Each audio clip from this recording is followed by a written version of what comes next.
Barbados held on Wednesday the first presidential election in its history. The parliament elected the nation's head of state to put an end to 396 years of British monarchical rule. Russia hosted talks on Afghanistan on Wednesday with senior representatives of the Taliban and officials from 10 countries, including China and Pakistan.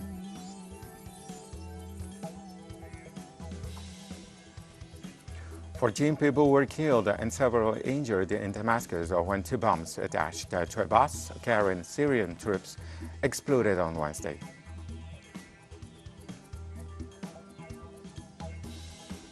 Hello, welcome to From the South, from the TeleSUR studios in Havana, Cuba. We begin in Barbados, where Houses of Parliament led on Wednesday the stepping stones to the Caribbean country becoming a republic and having its first local head of state. In a special joint session of Parliament, the House of Assembly, made up of 30 members, and the Senate, comprising 21 senators, as a collective voted on the election of Governor-General Dame Sandra Mason, who will become the island's first president of November 30th. Independence Day. These steps will officially end Queen Elizabeth II's tenure as head of state. Barbados thus puts an end to a 396 years of British monarchic government in effect since British settlers landed in the Caribbean island in 1625.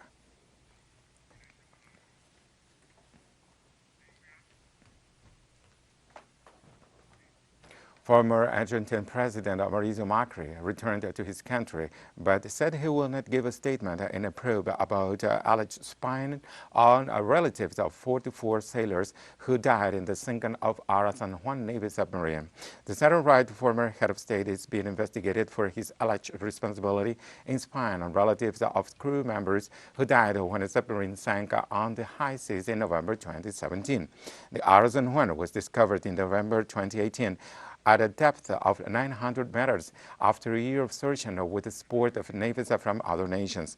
Family members of the 44 crew members told investigators they were followed and wiretapped, filmed, and intimidated into abandoning any claims related to the incident. Macri is accused of ordering the espionage and risked of getting between 3 and 10 years in jail for allegedly violating Argentina's intelligence law. Plaintiffs asked Judge Martin Bava to declare in absentia and arrest Mauricio Macri.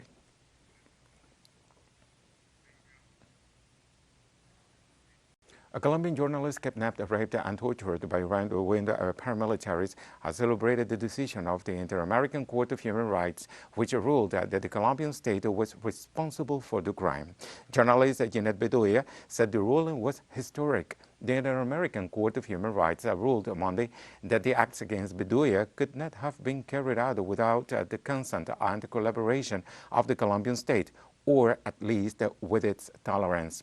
The journalist was working for the El Espectador newspaper, investigating a weapons smuggling ring when she was abducted and attacked by far-right paramilitaries in the year 2000.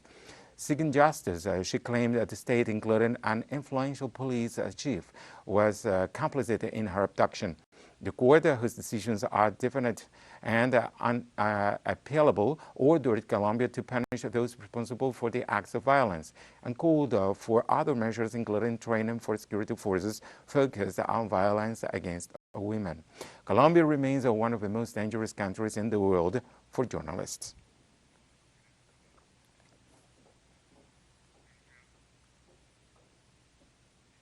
The former commander of the Colombian FARC guerrilla, Rodrigo Granda, was detained on Tuesday at the Mexico City airport. Granda traveled to Mexico invited by the Labor Party to attend an international seminar entitled The Parties and the New Society, to be held from October 21 to 23, and to which he was going as a representative of the Communist Party of Colombia.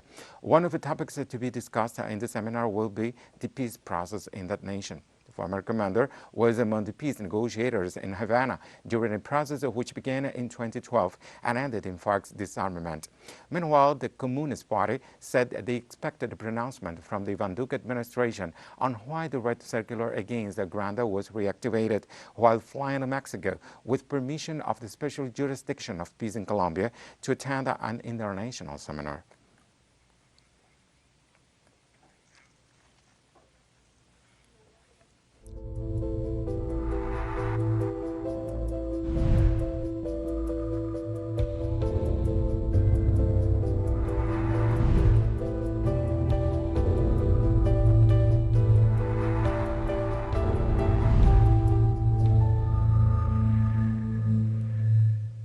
Health authorities in Mexico have reported on the evolution of the COVID-19 epidemic, noting they are in the final stage of the third wave. We have more details in the following report by our correspondent, Eduardo Martinez.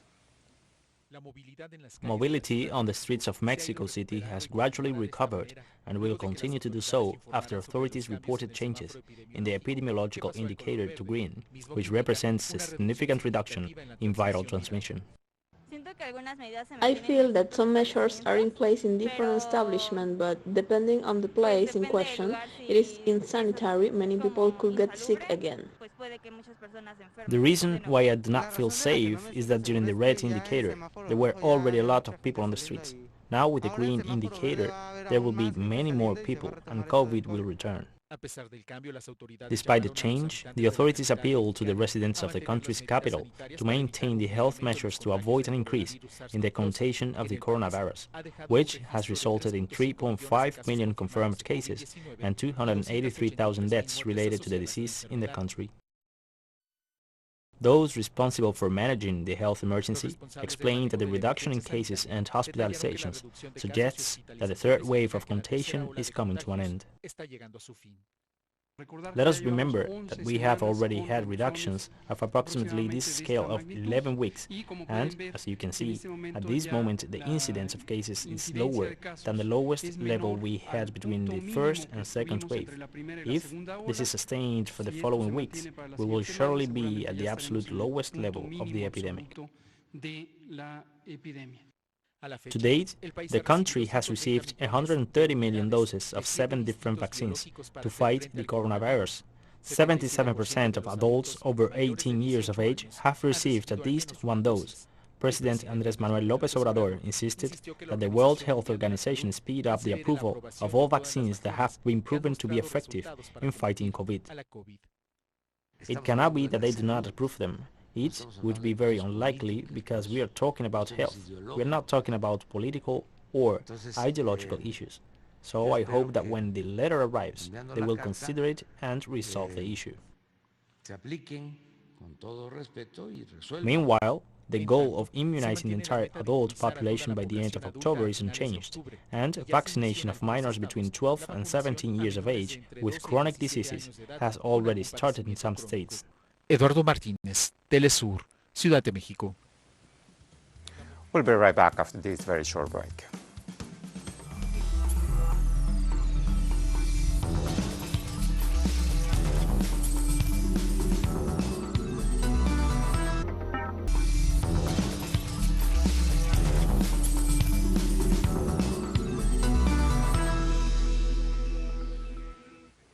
Welcome back. And like we said, in Barbados, houses of parliament led the stepping stones to the Caribbean country becoming a republic and having its first local head of state. On this, TeleSUR now talks with David Dane. David, welcome to TeleSUR. How are you? I'm fine, and I'm happy to be here with you this afternoon. Good afternoon. David, first of all, we would like to know your opinion about this unprecedented nomination and the election of the current governor of Barbados as the future first president of the Caribbean country. What do you think of it? Well, we're very happy to know that the government of Barbados was able to achieve two-thirds majority in both houses so that the President Governor General Sandra Mason was elected in our parliament as the first president for Barbados. The president will now remove the Queen of Head of State of Barbados. So our movement, the Caribbean Movement, Peace and Immigration, is very happy that the government was able to achieve this objective. We see this as the beginning of Barbados becoming a republic, which would be a parliamentary republic because the president was elected by both houses of our parliament. And you know that that is just the beginning of a process for a people's democratic republic. So it's the beginning of our process, but our movement will continue to struggle for Barbados to develop the process for constitutional reforms so as to empower the people and for us to take the Republican process to a higher level where we will be able to have a people's democratic... Why now, in the midst of a pandemic, Barbados decides to become an independent republic? Well, this was on the drawing board for a very long time. In 1998, the people of Barbados voted for a republic. And there was a constitution commission that worked on helping to create the conditions for that in 1999. And now the new government, the Mali government, won the election with a majority that give them the legal and political authority to lead Barbados into a republic. And we were very happy that the opposition that is in Parliament also supported the government position. By the way, David, during his speech today, Prime Minister Miamatli said that all Barbadians should be very proud to have Ms. Sandra Mason as the nominee for the presidency, the first president as the nation becomes a republic. What qualities of the current Governor General or former Governor General, like sites like Wikipedia have just said, of this island should be highlighted? Well, as I mentioned, we are doing it the Barbadian way. The removal of the Queen of Head of State of Barbados is a process that is very important for the Barbadian people. We have been celebrating our independence in 1966. So this is the time for us, and this is the time for the people of Barbados to remove the Queen of Head of State and for us to celebrate with a Barbadian person as the Head of State of Barbados. And I am very happy with the transition from the Governor General to President with the same person, because I think that in itself will create the conditions for a lot more unity among the Barbadian people, political organizations, and the social movements in Barbados. David, how this might affect not only the geopolitics of the Caribbean, but also future relations between imperial states and their overseas dependencies? Well, if you look at the history of republics in the Caribbean, you have Guyana, the Cooperative Republic, and you have the Republic of Trinidad, and you have the Commonwealth Republic in Dominica. They're the three English-speaking republics in the region that Barbados will be joining. And it never really changed, our relationships with Europe. It never changed our relationship with England. All three countries are still part of the Commonwealth, and I expect that Barbados will remain part of the Commonwealth. So I don't think it will create any difficulty in terms of dealing with those imperialist countries in the future.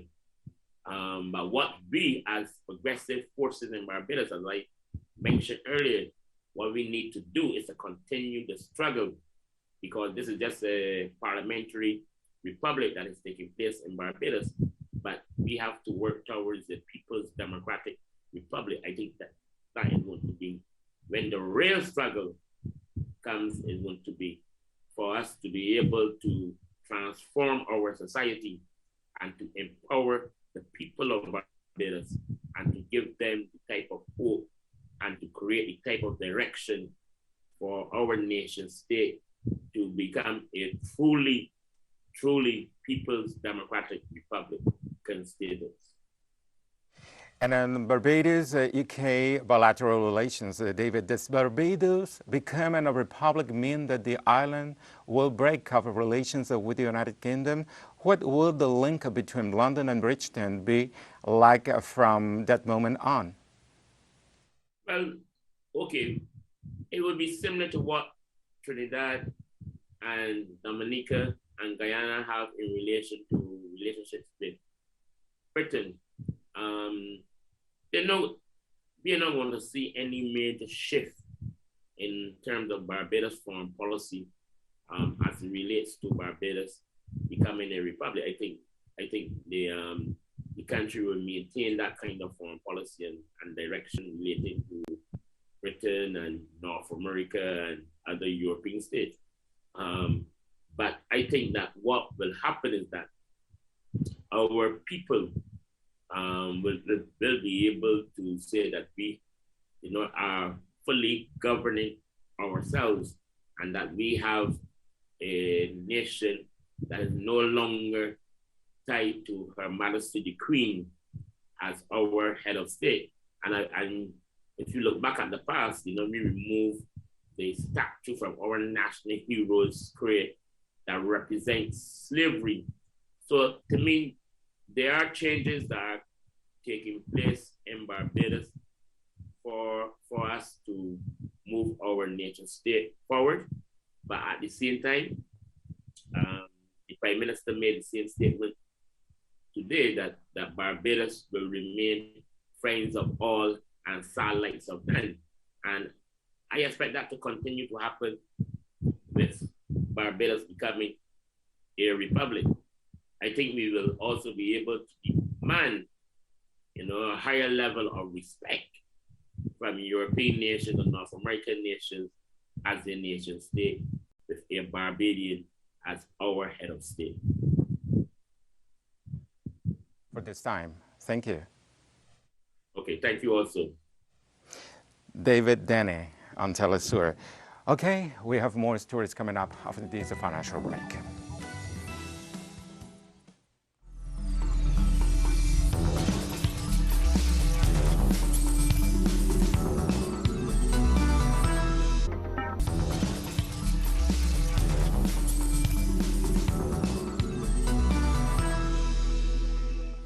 Welcome back. Russia hosted talks on Afghanistan on Wednesday involving senior representatives of the Taliban and other officials from 10 countries, including China and Pakistan. Foreign Minister Sergei Lavrov opened the talks and emphasized that forming a really inclusive government fully reflecting the interests of not only all ethnic groups, but all political forces is necessary to achieve a stable peace in Afghanistan. The talks marked one of the Taliban's most significant international meetings since it assumed control of Kabul in mid-August. Representatives from India, Iran, Kazakhstan, Kyrgyzstan, Tajikistan, Turkmenistan, and Uzbekistan also attended. The Taliban delegation was headed by Deputy Prime Minister Abdul Salam Hanafi, a senior figure who led talks with the European Union and the United States last week. Those followed talks in Ankara between the Taliban and Turkish officials.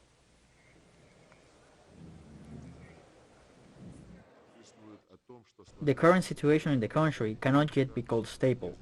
There are numerous terrorist groups trying to take advantage of it. First of all, the Islamic State and Al-Qaeda, which are again trying to raise their heads, carrying out daring bloody attacks in various parts of the country. We are convinced that the time has come to mobilize the resources of the world community to provide effective financial and economic humanitarian assistance to Kabul in order to prevent a humanitarian crisis and curb migration flows. The Deputy Prime Minister of Afghanistan's Taliban cabinet, Abdul Salam Hanafi, highlighted the importance of a meeting held in Moscow for the stability of the entire region. He also insisted that the Taliban's government is inclusive. Government is in Afghanistan now also inclusive. About 500,000 employers working with us.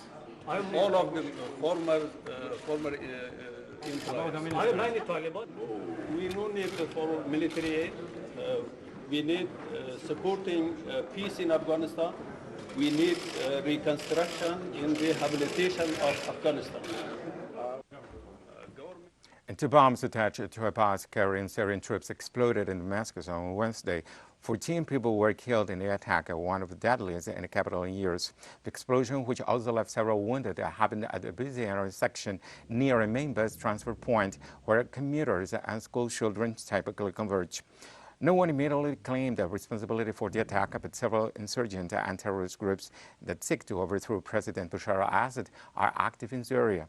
The bomb had been planted on the bus and was detonated as it passed near the Hafiz al-Assad bridge, close to the National Museum in Damascus.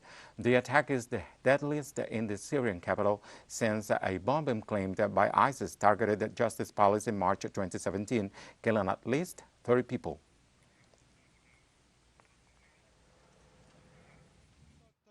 I heard a loud explosion near me. At first I didn't know what was the source, but when I took a closer look, I saw that a bus carrying soldiers was targeted. It has been a long time since something similar happened. I hope this explosion will be the last. I was sleeping when I heard a strong explosion. I woke up and saw a bus on fire, which then stopped after hitting the sidewalk. I later heard the sound of a second explosion, but this one was not as strong as the first one. A grenade was thrown at a Taliban vehicle in the capital of Afghanistan on Wednesday, wounding 2 fighters and 4 nearby school children. According to an eyewitness, the explosion happened during the rush hour in the Dame district in the west of the capital. Taliban Interior Ministry spokesman Zayed Khosti said a probe has been launched to find the perpetrators. No side has claimed responsibility for the attack so far.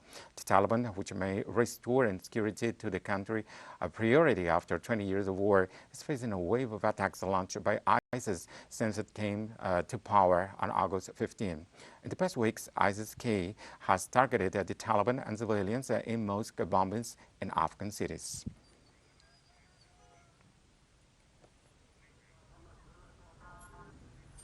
And Ethiopia's military launched a new airstrike on the Tigrayan capital Mekelle on Wednesday, second bombardment this week against Tigray People's Liberation Front targets in the city. The raids marked a sharp escalation in the near-year-long conflict in northern Ethiopia, putting government forces and their allies against the Tigray People's Liberation Front. The first raid occurred on Monday morning on the outskirts of Mekelle near a cement factory. Second took place at the same day in the city center near the Planet Hotel, often used by top officials from the Liberation Front, the target of a government military operation since November 2020. United Nations Secretary General Antonio Guterres expressed concern about the escalation of the conflict and called for all sides to avoid targeting civilians and to stop fighting.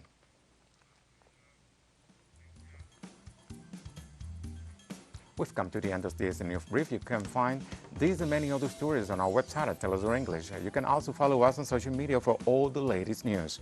We're on Facebook, Twitter, Instagram, and Telegram. For TeleSUR English, I'm Ray Gomez. Thank you for watching.